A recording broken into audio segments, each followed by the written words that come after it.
37 federal officials used Signal to send secret orders, then let the messages disappear. Judge Boasberg received the warning, but remained silent. That's when Jasmine Crockett stepped in. She forced him to attend a live congressional hearing and exposed everything: documents, audio, even the voices behind the cover-up. The entire room didn't just freeze, it held its breath as the nation watched the judge unravel. What did she say that turned a courtroom into a battlefield and made power finally back down? Stay tuned. This is a story you won't want to miss. The gavel struck once, sharp and final. At precisely 9 a.m., Jasmine Crockett entered the hearing chamber, every camera already trained on her. She didn't smile. She didn't pause. Dressed in a tailored navy suit, she moved like a storm wrapped in order, controlled, composed, but impossible to ignore. As chairwoman of the Oversight Committee, she took her seat at the head of the panel, eyes fixed on the empty witness chair like it had already betrayed her. The room was packed, press jammed into corners, staffers tight-lipped, America watching live. Today wasn't routine. Today, a sitting federal judge was being called to answer, not for a ruling, but for what never made it into the public record.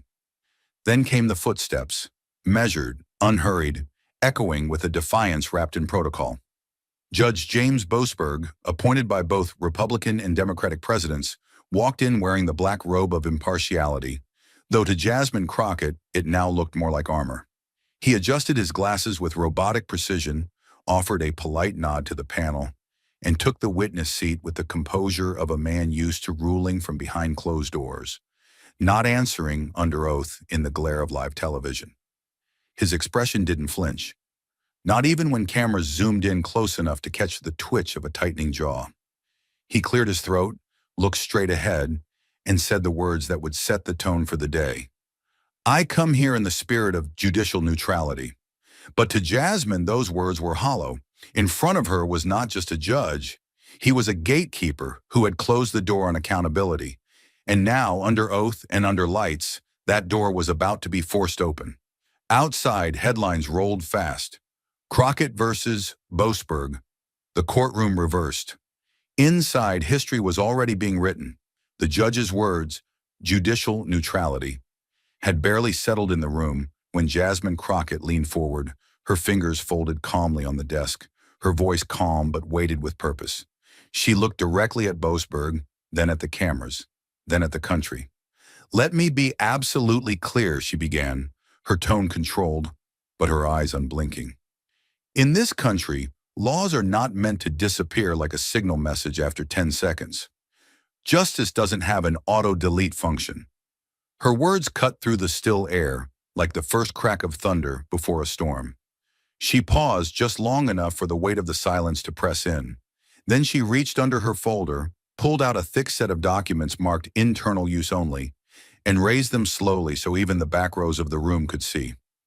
"This," she said, "is an internal report from the Department of Homeland Security, quietly buried, not leaked, not requested, not shared with the public. I obtained it through a whistleblower who could no longer stay silent." She placed the documents down with a thud, the sound echoing like a warning shot. "It shows that at least 37 high-ranking federal officials use Signal, not for personal chatter, but to make real high-level government decisions.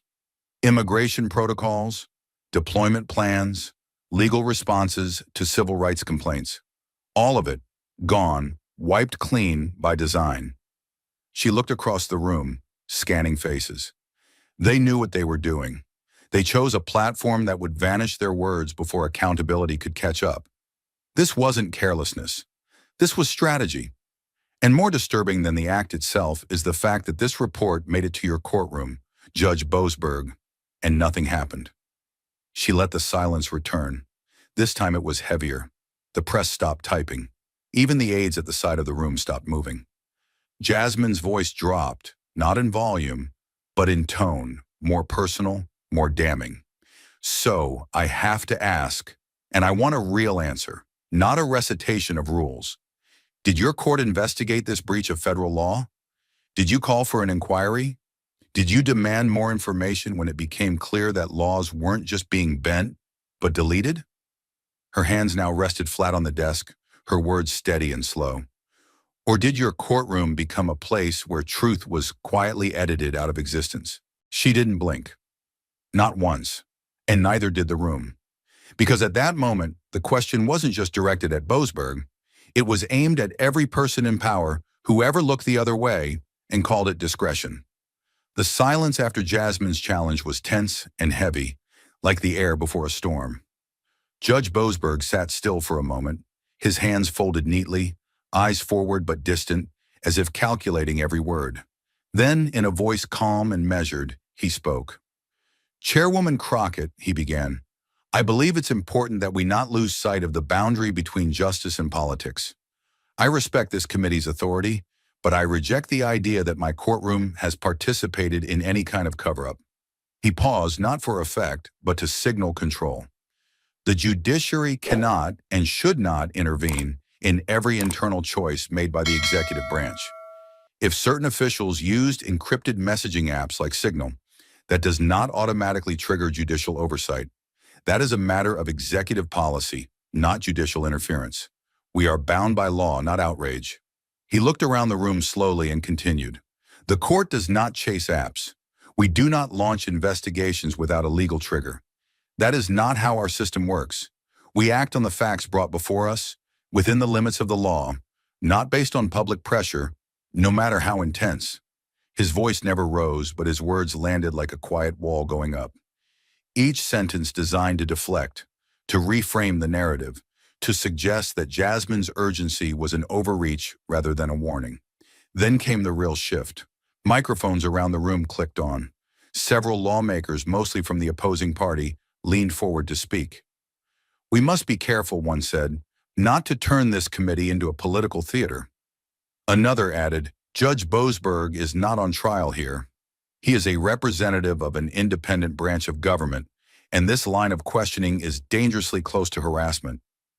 Cameras zoomed in on Jasmine as the room's energy shifted.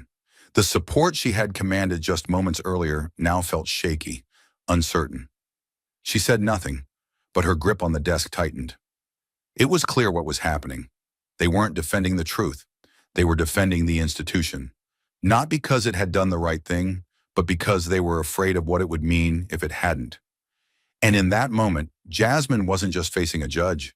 She was facing the reflex of a system trying to protect itself from accountability. The words of Judge Boasberg were still echoing, measured, polished, and wrapped in legal caution. But Jasmine Crockett didn't blink.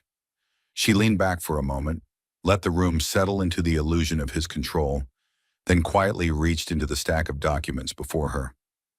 Her movements were slow, but not hesitant, more like someone reaching for a match in a room soaked with gasoline.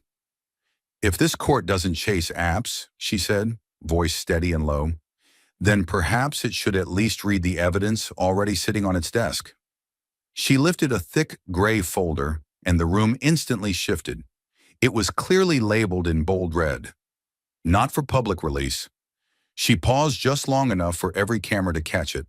The click of shutters returned, louder this time, as if the press had just remembered why they were here.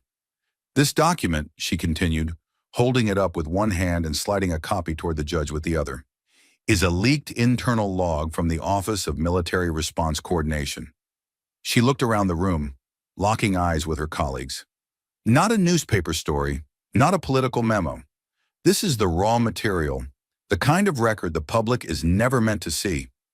She opened the folder with both hands and began to read, each word clear and deliberate. March 4th, 2:17 a.m.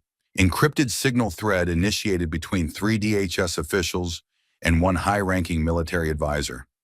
Topic, relocation of tactical border units. Directives given. Timeline, immediate. The room went completely silent. Even the quiet rustling of paper stopped. Jasmine looked straight at Boasberg now. No performance, no theater, just truth. That was a military order, she said, given through a disappearing message. No documentation, no formal oversight, no authorization that would ever show up in a chain of command. She closed the folder, then laid her hands flat on the desk. This wasn't a casual text between co-workers. This was the U.S. government issuing off-the-record military orders in the middle of the night, orders that were designed to vanish before accountability could catch up. She leaned forward, her voice quiet but unshakable. And your court, Judge Boasberg, received this report and moved on. Every eye in the room turned to him. His fingers tightened slightly around the edge of his chair. For the first time all morning, the mask of composure cracked. Barely, but enough for the cameras to see. And Jasmine let the silence return. Not because she had nothing more to say, but because the truth was loud enough now. As the weight of the military signal message still hung in the air, Jasmine Crockett didn't let the pressure fade. She leaned forward, calm but relentless, and pulled out one final document. Just a single sheet of paper, but somehow heavier than the folder before it. Her voice dropped lower, steadier, like someone lowering a hammer with precision. And if anyone still thinks this was just a case of miscommunication, she said, holding the paper between her fingers, you'll want to read this. She turned it toward the cameras, making sure every journalist in the room and every viewer at home could see the redacted headers, the date, the recipients.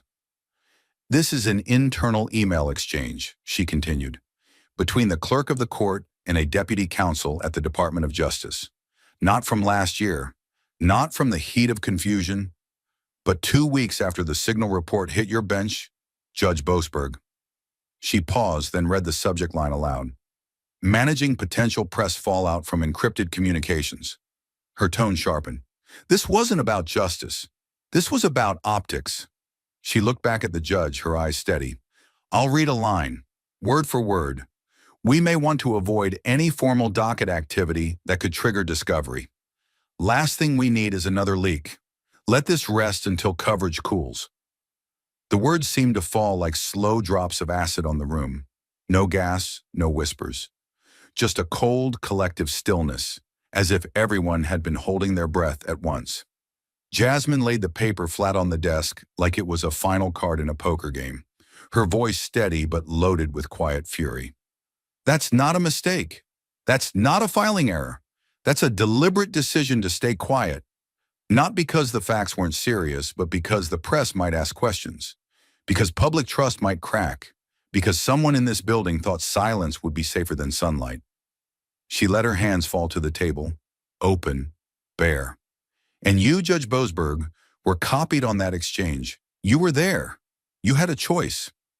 The room felt frozen in time. No one shifted. No one dared to speak. Because the truth wasn't just being uncovered, it was being read aloud, line by damning line.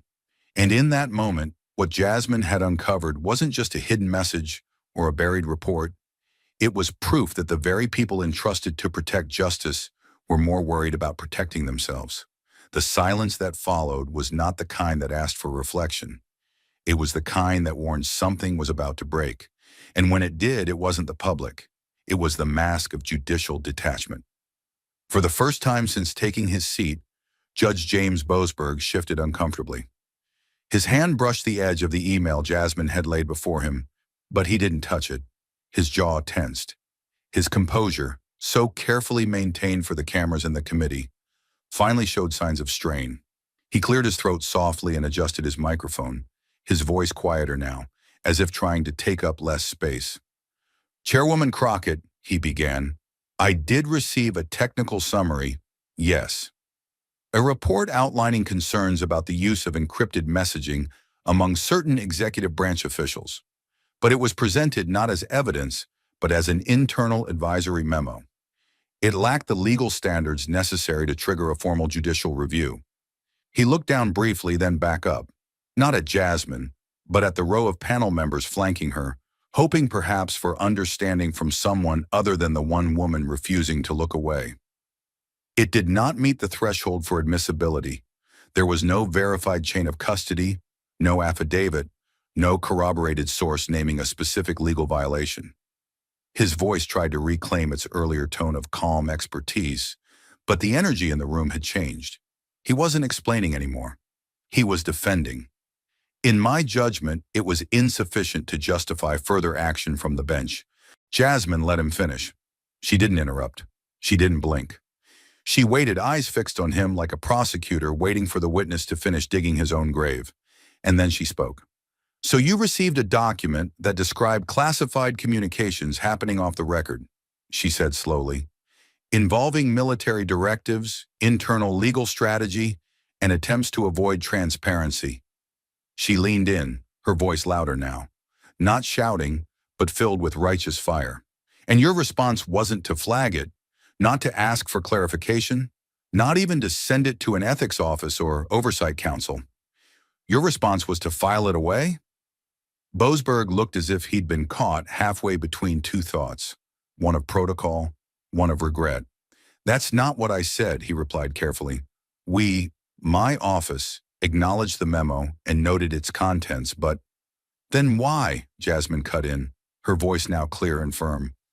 Did you not request an independent investigation? If you believed your court couldn't act, why didn't you refer it to someone who could?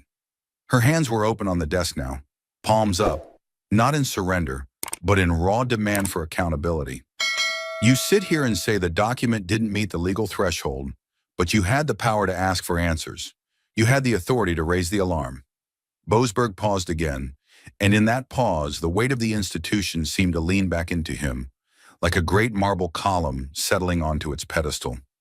Because, he said at last, there was no clear jurisdiction, no defined legal mechanism for a judge to initiate that kind of external inquiry based solely on an internal report.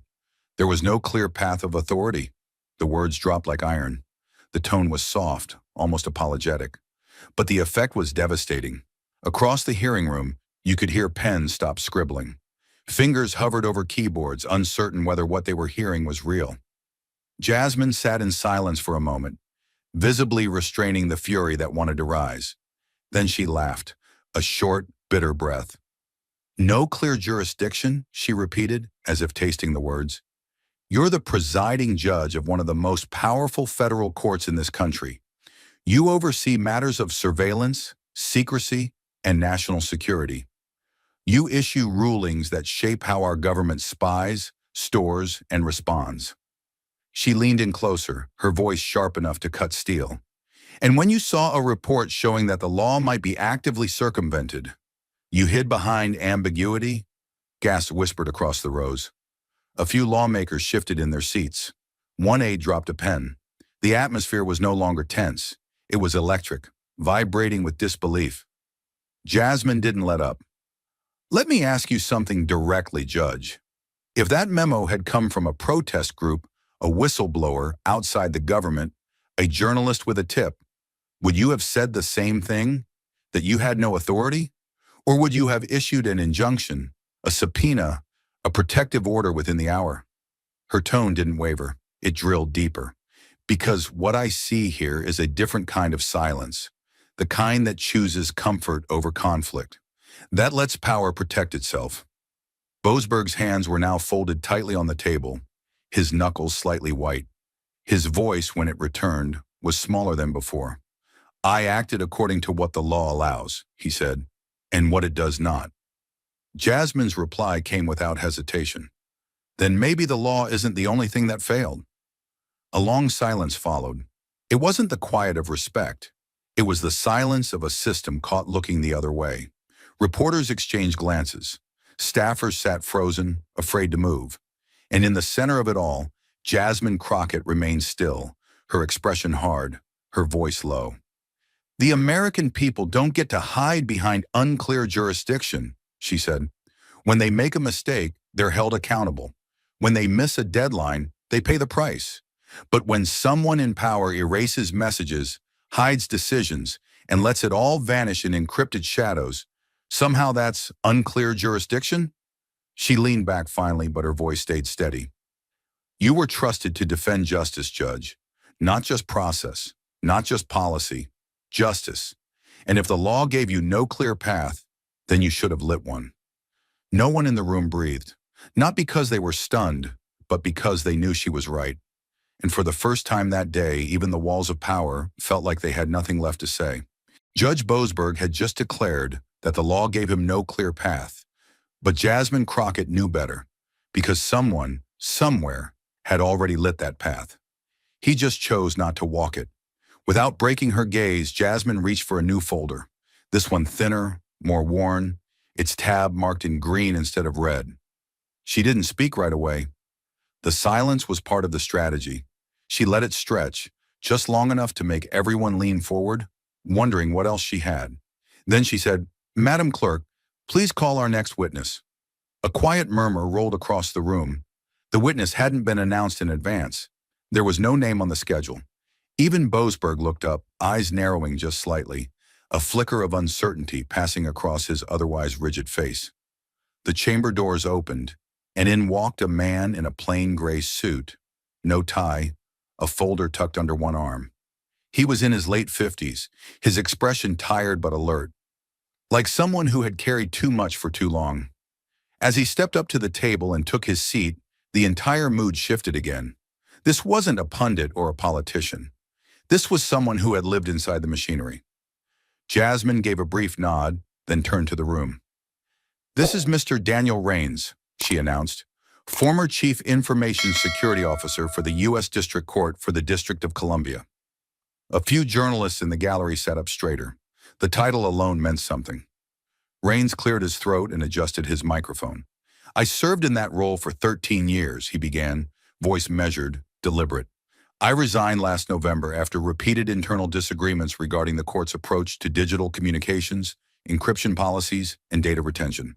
He paused, then looked directly at Jasmine. "I asked to testify today because I can no longer remain silent."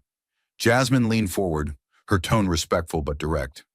"Mr. Rains, in your position, were you ever made aware of the use of encrypted messaging platforms, specifically Signal, by court staff or individuals interacting with the judiciary?" Rains didn't hesitate. "Yes, repeatedly. Over a span of at least 15 months, I observed increasing use of Signal by individuals involved in sensitive interagency communications. These messages, as you know, are designed to vanish by default. And that fact alone should have triggered alarms across every legal and archival department in the system." A collective breath drew in from the room. Jasmine nodded once. "Did you report these concerns?" "I did, in writing, more than once." She paused, then asked the question that pierced through the tension like a scalpel. "And did those written concerns reach Judge Boasberg?" Rains's eyes didn't flinch. "They did. I sent a full briefing memo to the Chief Judge's office on May 3rd of last year. It included screen captures, usage patterns, and an explicit warning that Signal's auto-delete function was actively undermining federal data retention protocols." The words hung heavy in the air. Jasmine let them settle before speaking again. "And what happened next?" Rains looked down for a moment, then back up. His voice dropped slightly, not in volume, but in weight. "Nothing. No action was taken, no outside audit, no referral to the Office of Inspector General. I received no reply. A week later, I was asked to shift my focus to physical access systems and cybersecurity training modules. My work on encrypted communications was frozen." It wasn't just what he said, it was how casually damning it all sounded. Jasmine inhaled slowly and sat back, giving the press time to absorb it. Then she leaned in again, her voice softer now but sharper. "So you're telling this committee, under oath, that Judge Boasberg was directly warned, formally, that Signal was being used in a way that bypassed federal record-keeping laws, and that he chose to ignore that warning?" Rains's answer came with no drama, just cold truth. "That is exactly what I'm saying. He was warned, and he stayed silent." Gasps rippled through the room. One reporter dropped his pen. A member of Congress 2 seats down whispered something into a staffer's ear. Even Boasberg turned slightly, his face tightening, but he didn't speak. Jasmine looked directly at him now, the temperature in her voice rising. "You didn't lack a legal pathway, Judge. You lacked the will.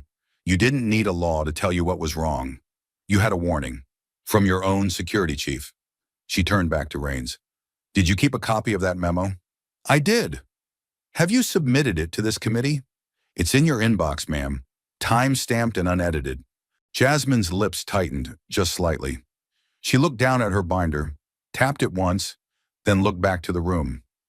"Let the record show that this committee is now in possession of a formal internal warning delivered to Judge Boasberg's office about the use of Signal to erase government communications." over a year ago. She exhaled slowly, then looked at the press gallery. And let the public remember this moment, because it shows something far worse than a system glitch. It shows how silence, well-dressed, well-spoken silence, can become policy. Raines remained still, his face pale but firm. He had done his part, but Jasmine wasn't done yet. She turned once more to the judge. "Judge Boasberg," she said, "we don't just pass laws in this building. We trust that the judiciary will enforce them. That when you are warned about a fire, you don't ask if the alarm came with the proper format. You put it out." She leaned forward again, her voice like a closing door.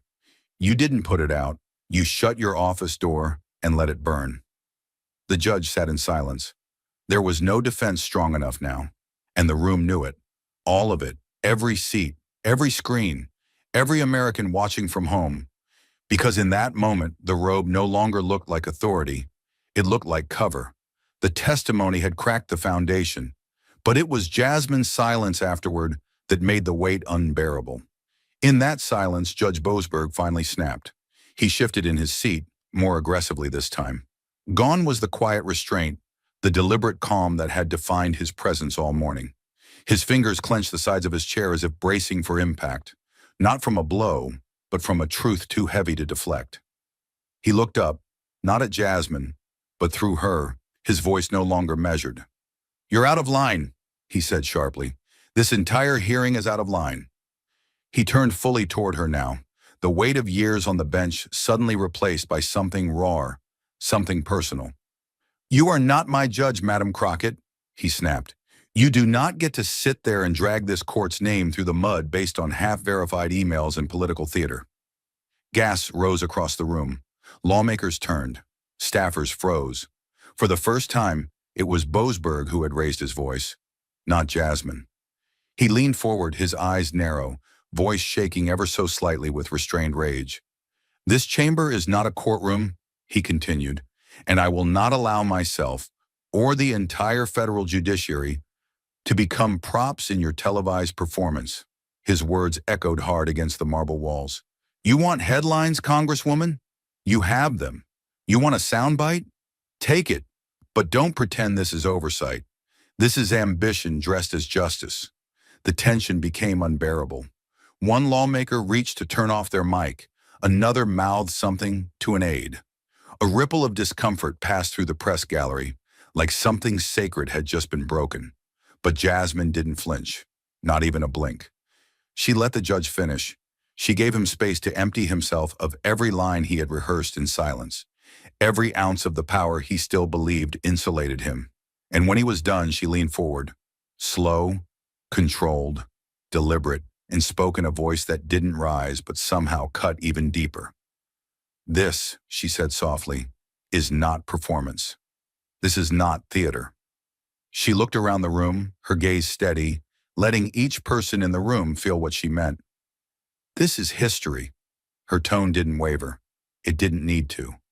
"And if you feel uncomfortable, if you feel exposed, then maybe, Judge Boasberg, it's because this is the first time your courtroom isn't sealed. The first time the people can finally see what happens behind closed doors."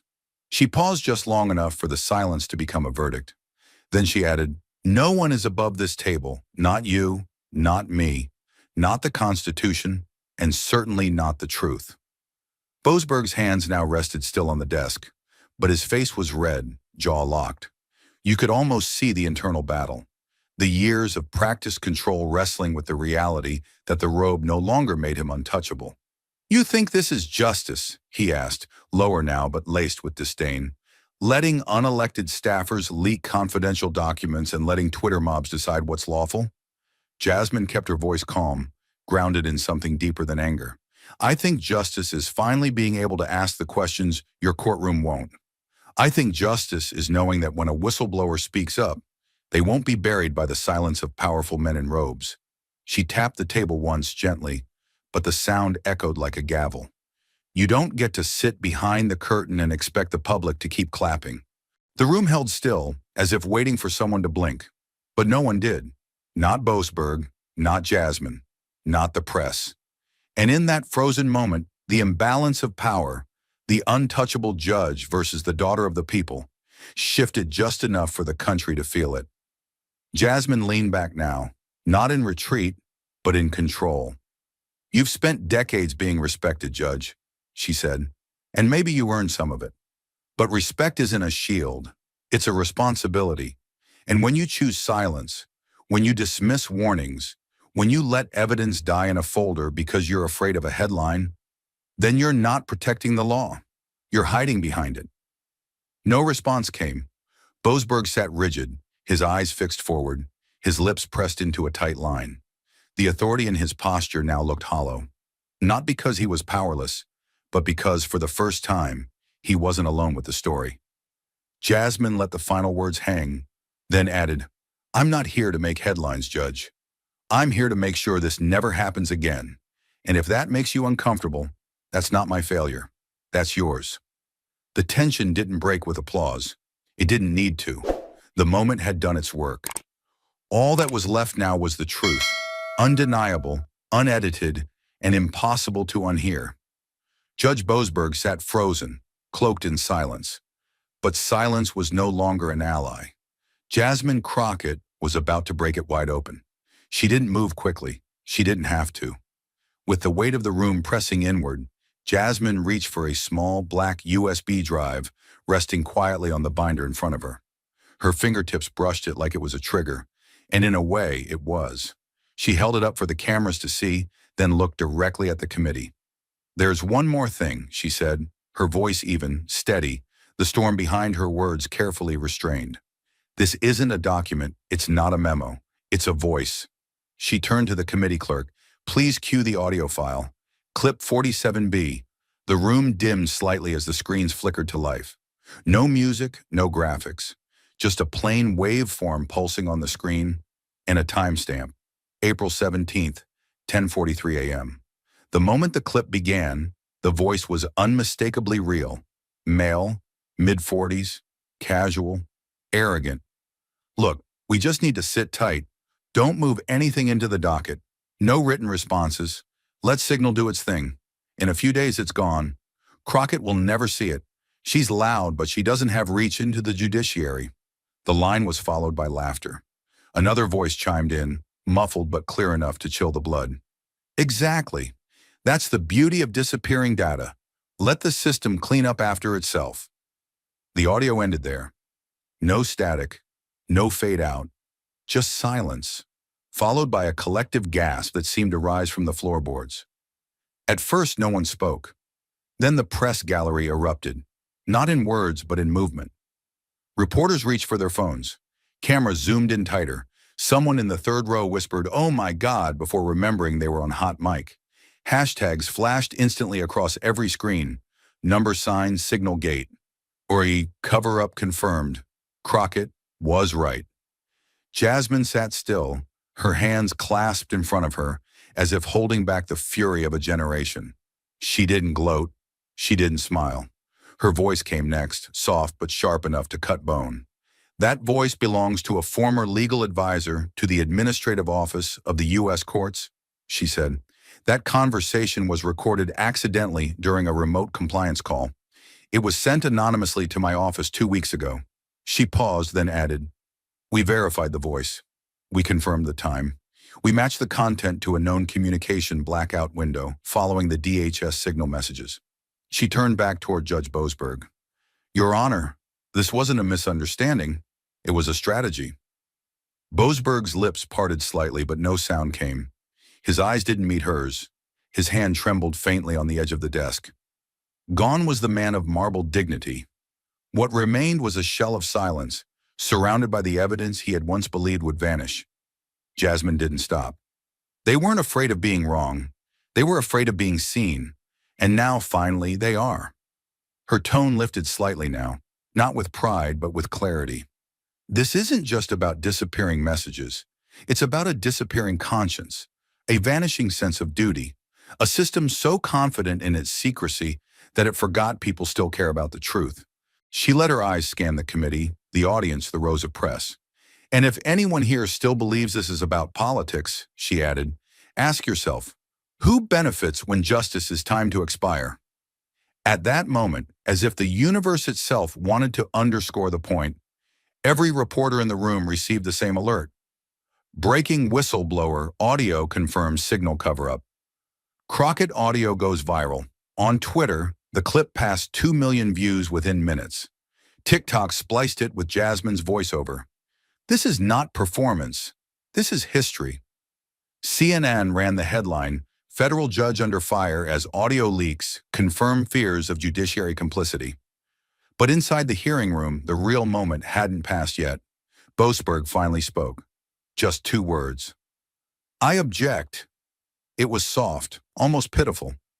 Jasmine turned to him, eyes calm, voice colder now. "Object to what, Judge? The sound of your own court being exposed?" She paused. "You don't get to object to evidence. Not when you helped bury it." Boasberg's face flushed a deeper red. He looked ready to respond again, but Jasmine raised one hand, not to interrupt, but to anchor the moment. "You said earlier that I'm not your judge, that I don't get to rule on you." She stood now, slowly, deliberately. "You're right. I don't." She looked to the press, then to the cameras, then back to the committee. "But the people do." The gallery erupted in low murmurs again. Aide phones lit up like stars. Committee members sat back in stunned silence, some of them clearly trying to process the scale of what had just happened. The narrative was no longer theoretical, no longer partisan. It was voice, timestamp, and admission, and Jasmine knew it. She walked toward the committee bench, placed the USB gently on the record keeper's table, and said, "Let the full audio be entered into the record." A beat passed, then another, and then the chair of the subcommittee, an older man who had barely spoken all morning, leaned into his microphone, cleared his throat, and said what the entire country had been waiting to hear. Without objection, so ordered. That was it. That was the moment. The line crossed, the evidence logged, and a courtroom judge, once untouchable, was now part of a federal investigation. Outside, the hashtags multiplied. Erase no more, Boasberg tape, nor let the people judge. Journalists surrounded Jasmine the moment she exited the chamber, but she said only one thing before moving down the hallway. "You can silence people. You can bury reports, but you can't delete the truth forever." It was over, but it was also just beginning. The audio had shattered any illusions of innocence, but the silence that followed was even louder. Jasmine Crockett knew exactly how to end it. She didn't rush. That was never her way. As the committee clerk logged the audio file and reporters scrambled to send breaking updates, Jasmine remained still. Her hands rested on the desk, her breathing calm, eyes lowered, but her presence filled every inch of the chamber. The judge was silent. The witnesses sat in still tension. Even her critics, those who once rolled their eyes with practiced dismissal, now looked toward her not with agreement, but with awareness. Something irreversible had been set in motion. Then she stood. No gavel struck. No voice gave her the floor. She didn't need permission to speak anymore. The entire room, press, public, and power, belonged to the truth now. She walked slowly to the center of the semicircle, steps deliberate, heels echoing against the stone floor like a slow drumbeat. She didn't look at Boasberg.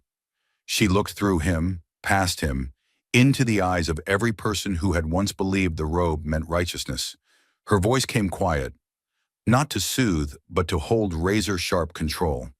A nation of laws cannot survive on silence. The words landed soft, but sharp, measured, but undeniable. She scanned the room now, eyes landing on those who had challenged her just hours ago. She wasn't challenging them back. She was indicting something bigger than any name on a placard. We are told that law is blind, that justice wears a blindfold because she must not see rank or title or party. But what happens when those who carry out the law choose to close their eyes on purpose? Murmurs rose. A cameraman whispered, "She's not done." She wasn't. She lifted the signal report again, this time without drama, just proof. Then she laid it beside the transcript of the audio. And beside that, she placed the whistleblower memo, one after the other like evidence in a case already closed by the court of public opinion. "This isn't about signal," she said. This is about a pattern, a culture, where silence is not just tolerated, it's rewarded, where warnings are treated like noise, where truth is delayed until it dies in the inbox of someone with too much power and not enough courage. Then she paused. Not for applause, there was none. The room wasn't clapping, it was listening. And now let me leave you with one last truth. She looked at Boasberg now, dead center, eye to eye. Her voice didn't rise. It didn't break. It simply became a blade. A rule of law is not afraid of the truth, but a rule of law that knows when to be silent, strategically, politically, conveniently. That kind of law is more dangerous than the man who deletes the evidence. Because the one who deletes evidence does it in secret, but the one who stays silent does it with permission. A long, heavy breath passed through the crowd. And then something happened that no one expected. People stood.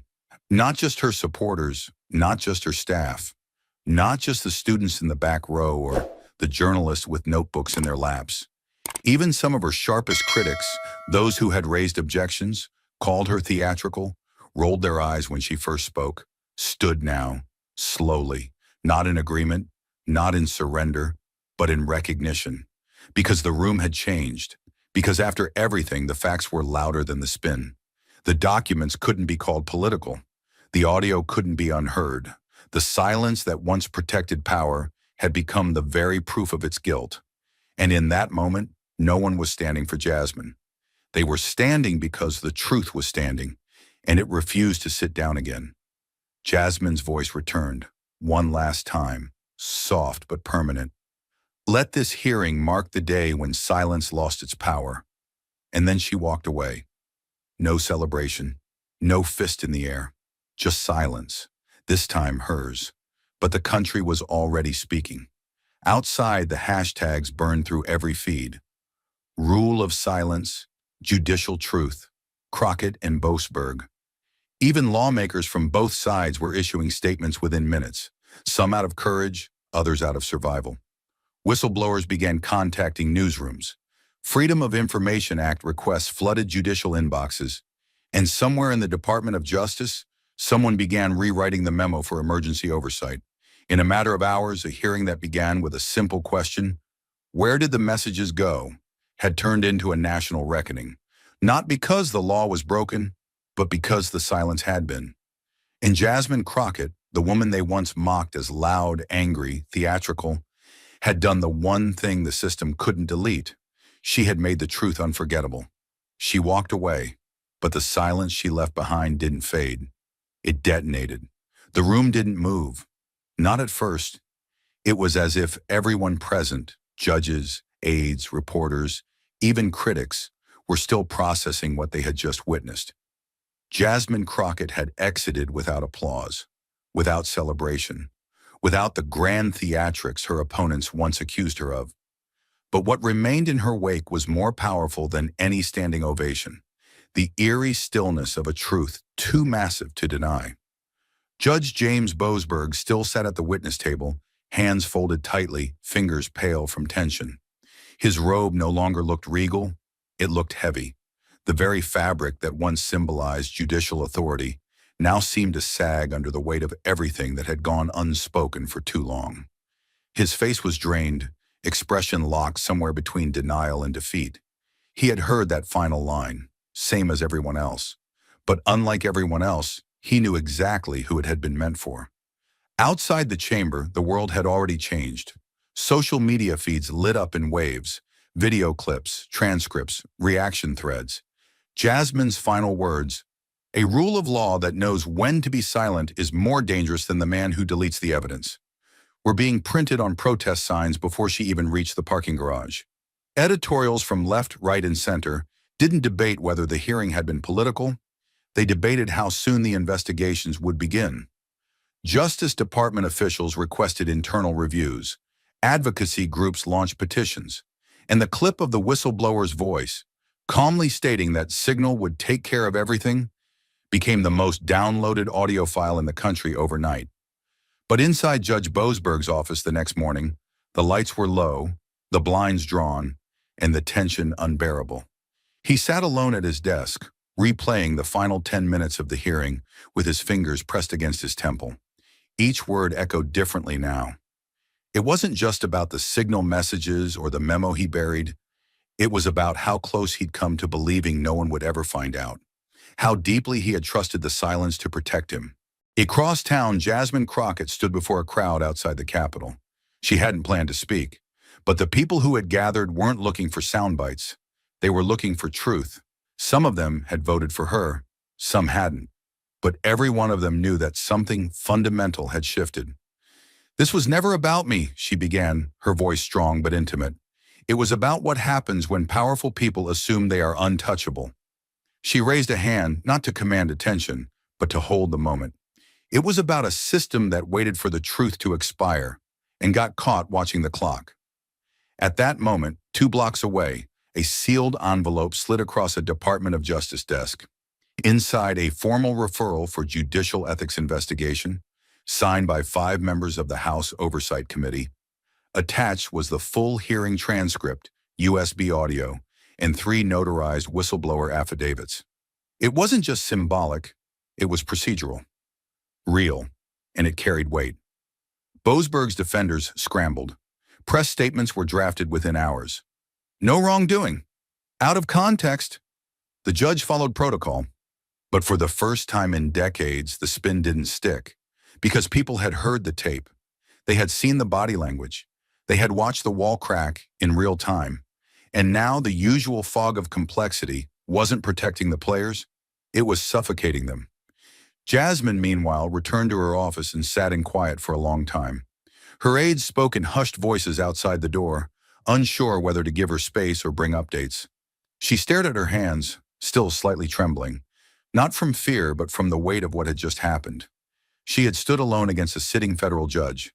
She had faced a centuries-old institution and refused to blink.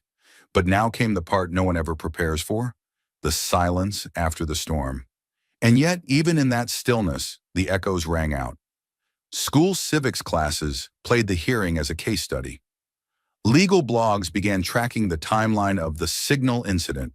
Protest signs appeared at unrelated hearings, quoting Jasmine's final words. And at a small legal nonprofit in Atlanta, a young black law student named Corinne watched the entire clip on repeat, then whispered to herself, "She didn't blink. Not once." Back in D.C., a closed-door judicial meeting was called within 48 hours. Cameras weren't allowed, but leaks came anyway. Boasberg had been asked to recuse himself from 2 upcoming national security cases. A quiet shuffle of his case assignments had begun, subtle, almost imperceptible, but meaningful. Inside the committee, no one dared say it aloud, but Jasmine had done what no one else could. She made the judiciary look inward. Later that week, a journalist finally caught Jasmine off camera, walking alone through the Capitol rotunda. "Congresswoman," he asked, breathless, "did you expect it to go this far?" She stopped, turned slowly, and gave a tired but steady smile. "I didn't expect it," she said, "but I wasn't afraid of it either." That was the quote. It ran the next morning beside her photo. Arms crossed, no makeup, no lights. Just the look of someone who had told the truth and didn't regret it. But the most powerful moment came days later, at a federal courthouse in San Diego, where a judge ruled that all internal court communication systems must comply with federal records retention laws, explicitly banning any platform with auto-delete functions. The ruling didn't name Boasberg, but it didn't have to. The message was clear. Silence was no longer safe. Back in Washington, Jasmine received a letter, no return address, just a folded sheet of paper and a printed message. "Thank you for saying what I couldn't. You weren't just heard, you were felt." She folded the paper once, then again, and placed it in the bottom drawer of her desk. She didn't cry, she didn't speak, but she knew, deep in her chest, that something had broken open. Not just in the system, but in the culture that protected it. The robe had been pierced, the silence had been shattered, and for the first time in a long time, the people didn't just see justice, they saw who had tried to silence it. The hearing had ended, but the story hadn't. It refused. In the days that followed, the Capitol quieted, but the country didn't. There were no more microphones in Jasmine Crockett's face, No grand declarations on the House floor, but what had happened in that hearing room had already slipped beyond her control. It had become something else entirely, not a scandal, not even a controversy, a reckoning. Clips of Jasmine's closing words circulated like sacred text. Activists painted them on walls. Teachers read them aloud in civic classrooms. One video, unedited, raw, captured the exact moment Boasberg looked down as Jasmine spoke, and someone on TikTok added a caption, "This is what fear of truth looks like." That clip alone crossed 10 million views before the end of the week. But for Jasmine, the silence after was sharper than the fire before. The next Monday, she returned to her office to find 36 voicemails, most of them anonymous. Some grateful, some angry. One simply said, "You've lit something you can't put out now." On her desk, a handwritten letter with no return address sat beside her coffee mug. It read, "We've been waiting for someone to say it out loud. You did. Now what?" She didn't have an answer. Not yet. Across the city, the machinery of the system shifted. Quietly. Deliberately. At the administrative office of the U.S. courts, a memo circulated marked "internal only" in bold. It outlined updated guidelines for digital communication retention. Signal was to be uninstalled. Any platform with automatic deletion features would require pre-clearance and justification. A footnote read, "In response to recent House oversight findings." There was no mention of Jasmine's name, but the ink bore her fingerprints. The Office of Government Ethics reopened 2 files it had previously closed. The Department of Justice appointed a special liaison to coordinate with Congress on judiciary executive data policies. And in one particularly dramatic turn, a federal judge in Colorado voluntarily recused herself from a surveillance case, citing erosion of public trust in internal court oversight. Her colleagues were stunned. She didn't care. The echo was working, but the backlash came too. Certain media outlets accused Jasmine of grandstanding. Pundits warned that intimidating the judiciary was a step toward authoritarianism. One op-ed in a conservative law journal argued that a congresswoman with charisma is not a substitute for due process. But even the critics were careful now. No one wanted to defend Boasberg directly. Not after the audio. Not after the whistleblower. Not after the hashtags that wouldn't die. Signal gate, cover-up confirmed, let truth speak. And still, Jasmine kept her head down. She didn't call a press conference. She didn't take a victory lap. She visited local schools. She reviewed pending civil rights legislation. She ate lunch with her staff like nothing had changed, except everything had. One afternoon, a young man approached her after a town hall in Houston. He looked no older than 22, with the kind of hesitancy in his walk that only came from growing up unheard. He waited until the crowd had thinned, then stepped forward with a shaky voice. "Congresswoman, my dad was deported in 2017. ICE used Signal to coordinate it. They said there was no record. Now I know why." He didn't cry. He didn't shout. He just looked her in the eye and said, "Thank you for making that matter." She shook his hand. But what stayed with her wasn't his story. It was the word matter. For years, voices like his hadn't. Now they did. In Washington, the whispers grew louder. A few judges reached out to Jasmine's office, not for confrontation, but for conversation. They wanted to understand what went wrong. A staffer from the Fifth Circuit admitted that their internal IT team had flagged Signal use months ago, but were told to focus on malware instead. One of the younger clerks confessed that they'd been told to never put anything sensitive in writing, even during case deliberations. The more people spoke, the more obvious the truth became. The cover-up wasn't an accident. It was a habit, a deeply ingrained culture of erasure, and Jasmine had cracked it open. But not everyone was ready to follow. She received warnings too. Anonymous texts, subtle pressure, invitations revoked. A scheduled speaking engagement at a university law school was postponed indefinitely. A senior colleague in Congress advised her, "Off the record, you've made your point. Don't become the point."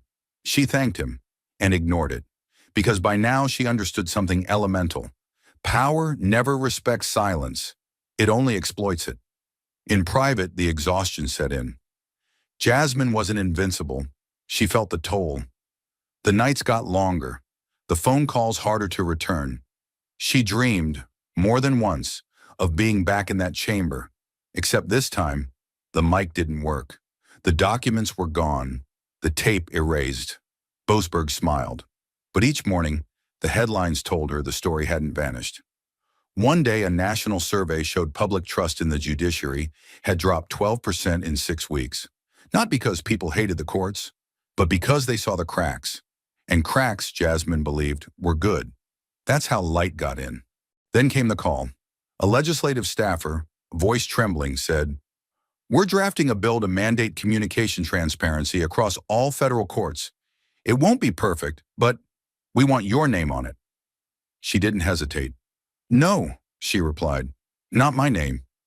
The pause on the other end was long. "Call it the Public Right to Retain Act. That's who it's for." The staffer nodded audibly. "Understood." That night, Jasmine sat in her office. Lights dimmed, Capitol glowing outside her window like a silent witness. She opened the bottom drawer again. The anonymous letter still sat there. "You weren't just heard, you were felt." And suddenly she understood the rest of the sentence. You were felt because you refused to forget. Change didn't arrive in a press release. It arrived in quiet resignations, in late-night closed-door meetings, in the subtle way certain names disappeared from case rosters. Power, when forced to listen, rarely confesses. It recalculates, it adapts, and sometimes it retreats. The judiciary had no official response to Jasmine Crockett's hearing, no apology, no televised admission of failure. But what followed spoke louder than any statement. Within 3 weeks, the Federal Judicial Center released a new advisory to all courts nationwide. Encrypted platforms with ephemeral messaging must not be used for official communications unless parallel retention protocols are in place. The language was clinical. The meaning was unmistakable. The silence was cracking. Judges who had dismissed transparency reform as legislative overreach now invited panels on restoring public trust. Administrative staff who once insisted internal memos were secure began forwarding them to oversight subcommittees, unasked. Law clerks whispered in elevators, "Did you hear about the Texas Circuit?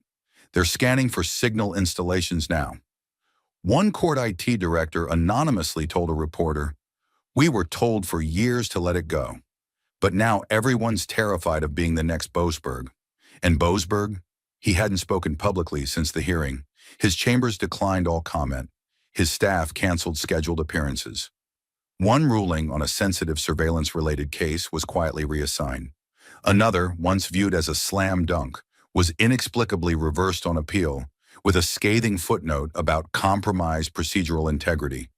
His authority, once absolute, now felt like paper in a thunderstorm. But Jasmine wasn't watching him. She was watching the ripple, because something deeper had shifted.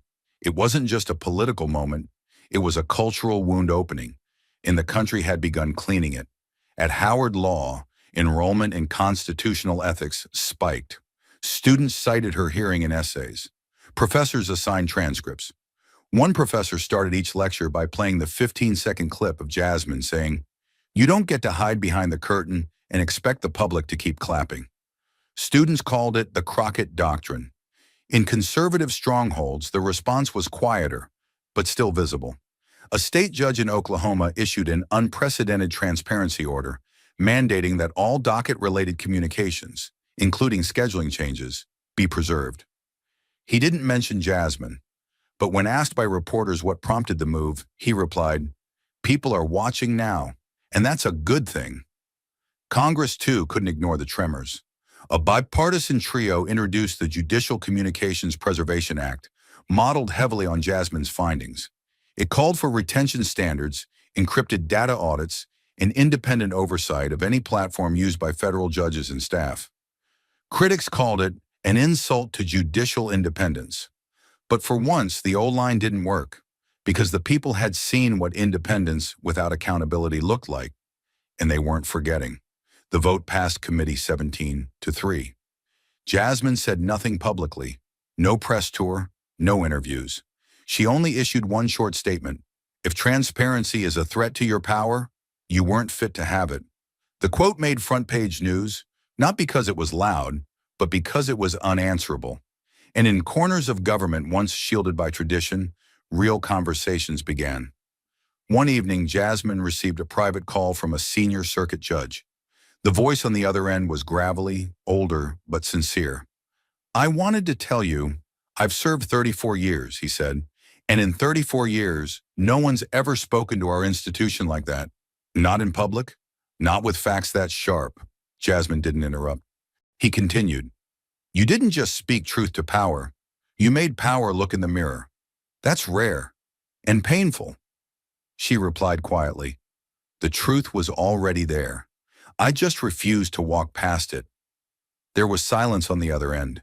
Then, "Keep refusing." The line went dead. But the moment stayed.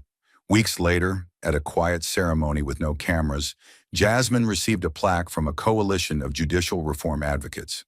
It wasn't made of gold or crystal. It was steel, heavy, cold, engraved with only 3 words. "Because she asked." The weight wasn't symbolic. It was earned. But the most personal moment came when Jasmine returned to her childhood church in Dallas. She sat in the back pew, unannounced, as the choir rehearsed. No one noticed at first. Then during a break, a teenage girl approached.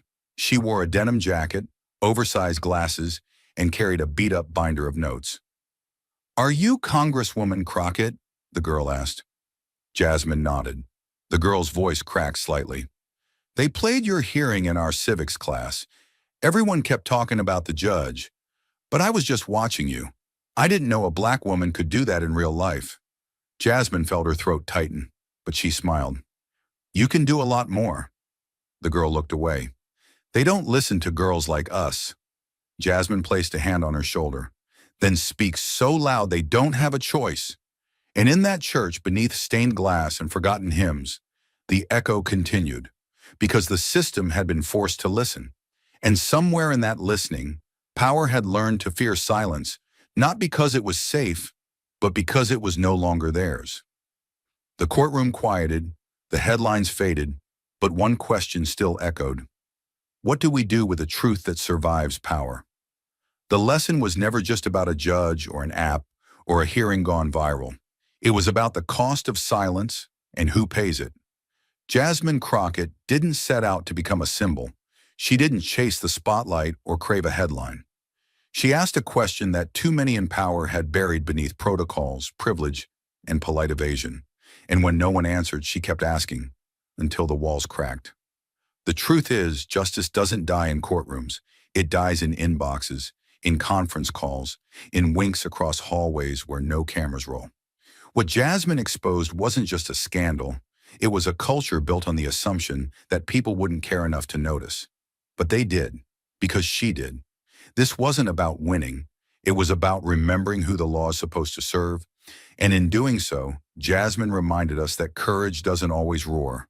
Sometimes it sits across from a federal judge and refuses to blink. She showed that silence may protect power, but it never redeems it. That when institutions forget their purpose, it takes one voice grounded in truth to reset the compass. Not by shouting louder, but by refusing to step aside. The most dangerous kind of silence is the one that knows how to sound respectable. Jasmine didn't just challenge that silence, she made it stand trial. And maybe that's the human lesson we carry forward. That every system, no matter how ancient, robed, or revered, still bends to the weight of one person who dares to ask the right question at the wrong time. That truth, even when whispered, can outlast every denial if someone is brave enough to hold the line. And that the measure of a democracy isn't how it punishes its weakest, but how it corrects its strongest when they forget they are not above the people, they serve them. Because in the end, justice is not just a verdict, it's a voice. And Jasmine Crockett made sure it was finally heard.